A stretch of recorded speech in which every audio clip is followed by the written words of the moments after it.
Hi and welcome to Just the Job, the show that gives you a behind-the-scenes insight into a huge range of exciting career opportunities. Now this week, we've got a special program looking at great career opportunities available at Auckland Council. Hi, I'm Martha and I'm a Year 12 student at St Mary's College. Hi, I'm Nandini and I'm a Year 12 student at Mount Albert Grammar School. And we're here today to check out all the careers on offer at Auckland Council. The girls have a big couple of days ahead of them as they find out about the myriad of job opportunities available with Auckland Council.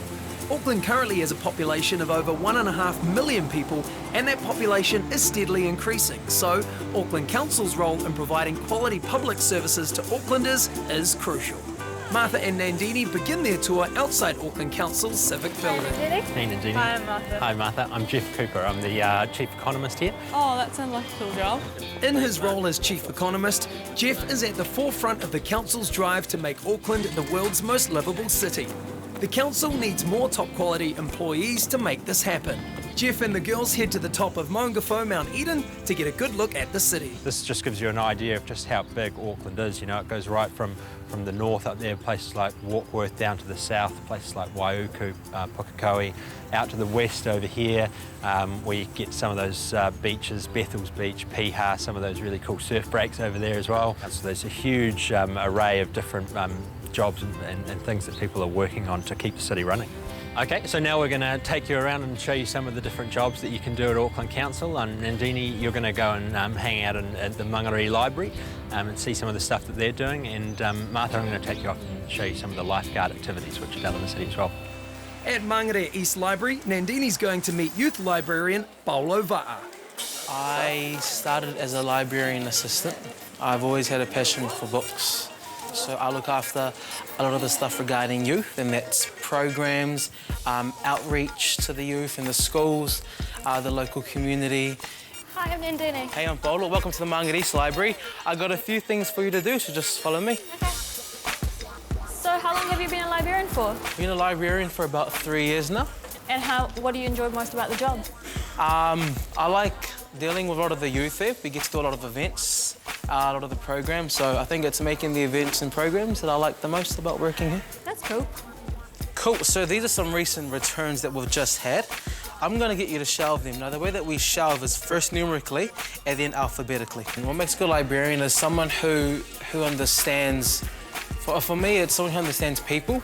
The core service, I think, for libraries is people. Now, out in West Auckland, Martha's going to find out what's involved in being a lifeguard at West Wave Aquatic Centre. Hi, you must be Martha. Hi. I'm Jayesh, I'm an aquatic team leader here at West Wave Aquatic Centre. Got some interesting things to show you today, but first, need you to get changed and I'll meet you on poolside. So how did you get into this job?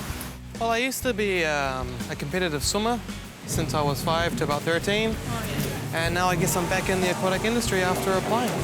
So what do you like about your job? It's a really good work community. I mean, everyone gets along with everyone quite well, and it's just a lot of fun. As well as the lifeguard's poolside responsibilities, there's a lot to do down below. All right, so first things first, we've got our water from our sample line here, all set and ready to go. Jayesh is taking Martha through the crucial water testing process. There's a bit of chemistry involved, and with 100 or so people in the pools above, there's no room for error. You see how it's going clear now? Yep. The chlorine levels are bang on. Nice work, Martha. Next task for Martha is at Albert Park, where she's about to find out about organising large events. Okay, so one of the really important things that Auckland Council does is make sure that Auckland has enough parks for its residents and for the people that come here. And this is Albert Park. This is one of the more beautiful parks around Auckland City and one of the numerous ones in Auckland City Central. And one of the things that we often do in parks like this is use them for events and whatnot. So Jeff introduces Martha to Paul DUNPHY, Hi Martha, really nice to meet you. who is part of the Council's Event Attraction and Development team. The events department in council is really exciting. One of the most kind of enthusiastic and vibrant places to work. And you know, I've been there 15 years now, and that to me says a lot about the environment that we work in. And where we are today here in Albert Park is the place where we hold the Lantern Festival, and that's just, if you've ever been here, it's just massive. There's so many people that come here from different cultures. So what kind of roles are there in the events area? Well, that's the beauty about events. If you think about the event life cycle, it's really long. So as I go out and travel around the world, bring international events into into Auckland here, and that's great. So once we've secured the event, we have a team then that actually looks at the delivery side of things. So if I wanted to get into events, how would I go about doing that? We often need help. You know, we need volunteers during our big festivals like Pacifica or Diwali or Lantern Festival. So you get a real chance to actually try it on the ground as a volunteer. Another channel is actually through qualifications. So just down the road here you have AUT, which has a wonderful events management class. The next destination is Auckland Council's 24-hour contact centre for a look behind the scenes. Hello. Hey, Dini. Nice to meet you. I'm Martha. I'm Katarina. I'm a team leader here in the call centre. We in the centre take approximately just under 5,000, but around the whole region with all our other contact centres, we average about 10,000 calls a day. Wow, that's quite a lot. It is. What, around how many people work here? So in the centre, approximately about 80, but around the region, altogether contact centres about 205. After a brief training session, And it's really user-friendly where you're... the girls are allowed to take a couple of setup calls to check how they'd go with a real-life query. In the hot seat is Nandini with a call about rubbish collection. No, it's just that you can just look at the website, and if, in particular, if you're looking at the pickup date for your address, you can just type your address in and then just click go. Okay, thanks for that. Thank you, bye. So, how was that? It was very nerve-wracking. The girls have had just a small taste of the many jobs at Auckland Council. There are hundreds of other roles filled by people who are working hard to make Auckland the world's most livable city. Council offers you such a wide variety of challenges and roles that you can step into. There's so many areas in council where you get to learn and grow as a youngster. As you're growing up, you also grow with the organisation, which is something that I've been able to do as well. It's a great organisation, the people are really good, I get lots of experience, it's quite diverse, every day is different. I'm really fortunate enough to work with people from all corners of the globe who bring with them different skills, experience and backgrounds, which make it a really interesting and fun place to work. There are over 1,000 different roles at Auckland Council. To see jobs that are currently available, visit careers.aucklandcouncil.govt.nz. After the break, we join Hone, who's checking out what's involved in a career in planning. Welcome back to Just the Job. We're joining Hone now as he discovers how Auckland Council town planners are working towards making Auckland the world's most livable city. Hi, my name is Hone Campbell. I'm a Year 13 student from Sacred Heart College, and today I'm going to be finding out more about careers in planning at the Auckland Council. Auckland has a population of close to 1.5 million, and this is expected to increase by another 1 million people over the next 30 years. Skilled planners are needed to make sure development and construction keep up with population growth. Hone Campbell is hoping to be one of them. Hone will be guided through the planning maze by Megan Tyler. How are you? Good, thanks. I understand that you're really interested in planning, Yeah, so I really am. let's come this way and I'll show you some consent planners and get you out on site and have a look. Awesome. Great. Megan works in Auckland Council's regional and local planning team. The area that encompasses runs from about Waterview in the west through to Panmure in the east and includes the central city. So what I do is I have a team of people who are looking to put policy planning in place for the city. So we set the policy, those kind of rules that people need to follow, and then our colleagues in consents process the resource consents to build buildings and do activities and make Auckland really buzz. Hone is going to start his tour with Nafis Rashid from the consents team. So I've got one here ready for you. Basically what we've got is a existing house within a heritage street. Unfortunately, it doesn't actually meet the current design specifications in terms of the adjacent sites. So what they're trying to do is revert it back to something that would blend in better with the existing streetscape. Before he can give the final sign-off, Nafis needs to check out the house in person. So this is what you mean by a heritage area? Yeah, Hannah, as you can see, there's a certain period of housing in terms of the design, the materials that they've used. On site, it's easy to see the transformation that has taken place on the Spanish-style house. Well, Hannah, here we are. What do you think? Wow, this looks so much different, eh? Nafis needs to speak to the homeowner, Tyrone, about the finer details of the renovation. I understand you had a bit of an issue with the windows in terms of trying to reach that balance with meeting character whilst also trying to meet the current standards in terms of building code. Yeah, I had to work with my joiner to get them to work with double glazing because we had to get the sizes right and the proportions, and I think we've done a pretty good job, you know. Yeah, no, I mean, yeah, it looks great. So Tyrone, I noticed that it's quite different to what you had before. I mean, you got like the veranda on both houses on both sides, and now you got one here as well. So it's worked out quite well, hasn't it? Yes, Hono, what actually happened was we actually took this property back to what it originally looked like in the late 1800s. Yet around the back of the house, Hone can't help noticing that the style is a lot more contemporary than 1880. This place looks pretty cool out the back here. I mean, it's quite modern. How does that sort of tie in with the heritage look you're going for out the front? Well, basically in the back, the council rules allow us to express our own design a lot more. So, I mean, they've used the correct materials. It is a bit more modern. However, it's a bit more for personal enjoyment. Right. You know, it's not really affecting anyone else. It's trying to live in the current century while still, maintaining that heritage element of it. The way I found the process was quite interesting, actually.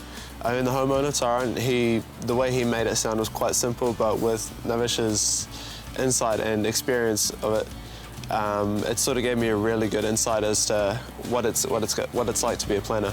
Now Hone's off to West Auckland, where Megan shows him around a major redevelopment in New Lynn. So now this is kind of another part of planning, another scale, and this is a whole town centre. So New Lynn's been around for a long time, and this is all about regenerating really a centre for employment, for business, for people living around it, schools and all of that kind of stuff. So what we've done is there's a new train station just over there, and it's all been undergrounded, which means that it doesn't cut the community off from New Lynn itself. So there is quite a bit of interaction with the public and the role of a planner. We actually go out to our communities, like I was saying, and we talk a lot to them about what's important to them, what do they value about it, what's a special place, and then we look to create opportunities, or that rule book, to actually make it better. There's a lot of engagement we're doing on this unitary plan, and there's a roadshow that we'll take you to shortly, where you'll get to meet people and talk through some of the issues and hear what they've got to say. Oh, awesome. The roadshow has already started in nearby Linmore. Here, Auckland Council's draft unitary plan is available for the public to look at and discuss with council representatives. One of Megan's colleagues, Bernadette APERAHAMA, is going to get Hone up to speed so he can answer questions from the public. 10 minutes later, Hone looks the part in his council t-shirt, but how's he going to go when faced with a curly question? So now we're going to leave it up to you to have a go. If you need any help, we'll be around behind you, but just remember to listen. If you can't answer any questions, that's okay. Just ask the customer to hold a moment while you go and check with us, and then we can help you through that. Okay. Afternoon, ma'am. Are you all right there? Hi. Yeah, I'm just looking at the unitary plan and wondering what it means for heritage buildings in local areas. Like, I'm thinking about the Hollywood Cinema in Avondale. Right, okay. Just wondering what this will mean for it. Around Avondale, there's going to be a lot more intensification of the town centre there. There's going to be more buildings that are slightly higher with newer quality designs. Good try, Hone, but perhaps a bit off the topic. How about the heritage side of things? Do you know about what? Right, 1 second, I'll just... Thanks, Hone. I can help you answer that question if you like. So that building has actually been identified within the unitary plan as being a scheduled building and has the highest level of protection that we can afford to those types of buildings. So it's not going to be knocked down? No, it won't be knocked down. Good. Hey Hone, it's been great to have you with us. I hope you've enjoyed yourself. We've enjoyed showing you around, giving you a bit of taste of what planning's about. Yeah. So all the very best for your future. Yeah. Thank you very much for having me. Thanks, Hone. All right. Well, I really enjoyed today. It's given me a lot of insight into what the industry is like in planning. They've really shown me the ropes, and who knows, I might end up being a planner for the Auckland Council. To become an urban or regional planner, you usually need to have a degree in planning or resource management. However, you can enter the profession with some other degrees that include science, law and planning papers. Check out the NZ Planning Institute's website, planning.org.nz, for a list of accredited degrees and providers. Useful school subjects include English, economics, geography and science. To check out any Auckland Council planning vacancies, visit careers.aucklandcouncil.govt.nz. Well done, Hone. That seems like just the job for you. More council careers in just a moment, but first, here's Sarah from Careers New Zealand. Thanks, Clinton. Hone seems to have his future planned, but what about your future? If you haven't seen a career yet that captures your imagination from all those we've seen so far, don't worry. With information on over 400 different types of jobs, the Careers New Zealand website is a great place to start your career planning. Visit www.careers.govt.nz to find out more. Thank you, Sarah. After the break, we're heading south to the Auckland Botanic Gardens, where we join our student, Lana. Let's join Lana now as she discovers the horticultural career opportunities available at Auckland Council. Hi, my name's Lana Turner. I'm currently attending Onehunga High School. Today I'm here to learn more about having a career in horticulture for Auckland Council. Lana's going to check out horticultural apprenticeships at the Auckland Botanic Gardens in Manurewa. The huge council-owned site needs over 20 gardeners to keep it in pristine condition as gardens play a part in making Auckland the world's most livable city. Lana is greeted at the gardens by manager Jack Hobbs. Hi Lana, welcome along. I'm Jack, I'm the manager at the Botanic Gardens here. I hear you might be interested in a horticultural apprenticeship. Yes, I sure am. Okay, well, got a lot to show you, so we'll go and take a look. The Botanic Gardens 3-year apprenticeship is highly respected in the industry. One of the great things about our apprenticeship program is that graduates, after their 3 years, are very much in demand right through the industry. So can you tell me a bit more about the gardens? Well, they're big, 64 hectares, so there's a lot of space. There's thousands of plants, 32,000 plants in our database, so masses. And almost 1 million visitors a year, so a lot of people. And yeah, the idea is that people come here, they get ideas for their gardens, and they go away inspired, and they know how to grow a healthy garden. Jack is about to introduce Lana to Rangi Green, who completed a Botanic Gardens apprenticeship a few years ago. Hi Lana, how are you? I'm good. Cool. Rangi looks after this perennial garden here, amongst many fine things she does for us, so I'll leave you with her and I'll catch you later. Well, welcome to the perennials. So we have a look around. Yep, yep. Rangi Green's been one of our very successful apprentices. So she completed her apprenticeship, she got a permanent role as a gardener. She won a scholarship through the Botanic Gardens, also got runner-up in the Young Horticulturalist of the Year competition. Oh yes, I can see it now. It's beautiful, eh? Yeah. So some of the red plants we've got some cannas in the background there. Isn't that plant a type of lily? It is actually, it's a canna lily. But Lana's not just here to look at the flowers. Rangi's arranged for her to work with Jeff Jones, who also did an apprenticeship at the Botanic Gardens. Oh, Lana, Jeff's inside, so I've got a few things to do. You want to go grab him and have a good time? Sweet as, I'll see you later. All right, enjoy. Hi there, Hello. Lana. How are you? I'm good. Hi, so my name's Jeff. I am an amenity gardener here at Auckland Botanic Gardens. I help look after the children's garden here. So we've got a lot of Tidy Friday jobs to do, so we'll make a start. Okay, these are some of the tools and pieces of equipment that we will use on Tidy Friday. We have a lawnmower, a line trimmer, and a backpack blower. Have you used any machinery like this before? No, not. Okay. No. Okay, you'll be in for a treat then. So late last year, I finished my apprenticeship here at Botanic Gardens. I really enjoyed it because of the job variety. Every day was different, and the learning experiences were really thorough. Hey, so how are you going? It's not a female's job. Oh, yes, it is. Believe it or not, we have males and females who do all kind of physical tough work with that, and we're going to use even more physical power tools over there. Okay, so a few more safety requirements to use this machinery include glasses for your eyes and some really awesome looking chaps. Do I really have to wear those? You really do. You have to look like a cowboy when you do this job, okay?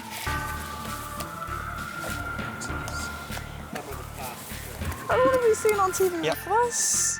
Don't worry, you'll look cool. Despite the insult to her dignity, cowgirl Lana manages to trim the edges to Jeff's satisfaction. You can have these back. Oh, once you're a professional gardener, we'll give you a proper real pair for you to keep. So how was that? It was awesome working with Jeff, using all the different kind of machinery.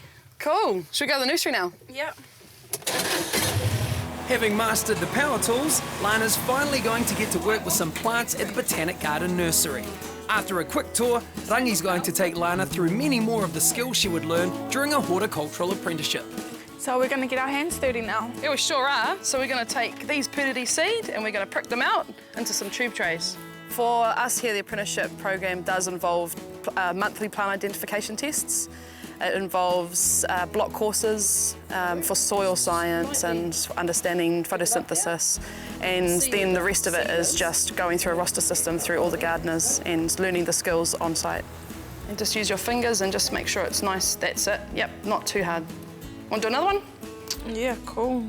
Sit here and do this all day. Well, for a young person who wants to become a horticulturist or a gardener, I think passion of plants is the first and foremost thing you've got to have. And then, obviously, you've got to have a good work ethic, you've got to work hard. You're going to be out there in the rain, out there in the hot sun. But yeah, hard work and passion. So if I don't cut it on the right angle, will it affect the plant or the growing of it? Yeah, if we leave a stump on the end, that stump can rot down and we can lose the whole limb of the plant. So we want to make sure that we keep it nice and clean. So do you remember those seeds that we were doing before? Yeah. This is that plant in 18 months' time. Oh, wow. Yeah. So how has this budding gardener done today? Hi guys, how did your day go? Hi, Jake's gone really well. Lana's done a really good job. Yeah, oh, that's good to hear. I know everyone here would be really pleased to have you back, so thank you very much. It's been a real pleasure. Yeah, I think Lana's definitely got the attributes to become quite a well-accomplished horticulturalist. She's got the passion, she's got drive, she's willing to get out there and get stuck into it, so definitely. For a career in horticulture at Auckland Council, you need to have an interest in plants and some basic horticultural experience. You must have a clean, full and current New Zealand driver's licence. If you have already done a national certificate in horticulture level 2, that would be a bonus, but it is not essential. To check out any Auckland Council gardening vacancies, visit careers.aucklandcouncil.govt.nz.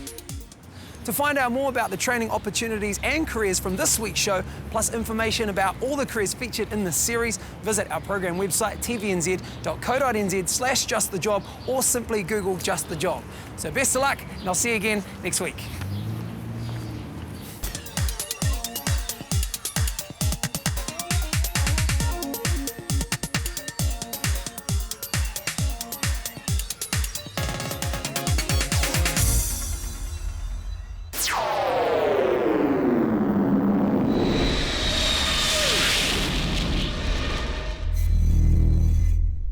Supporting local content so you can see more of New Zealand on air.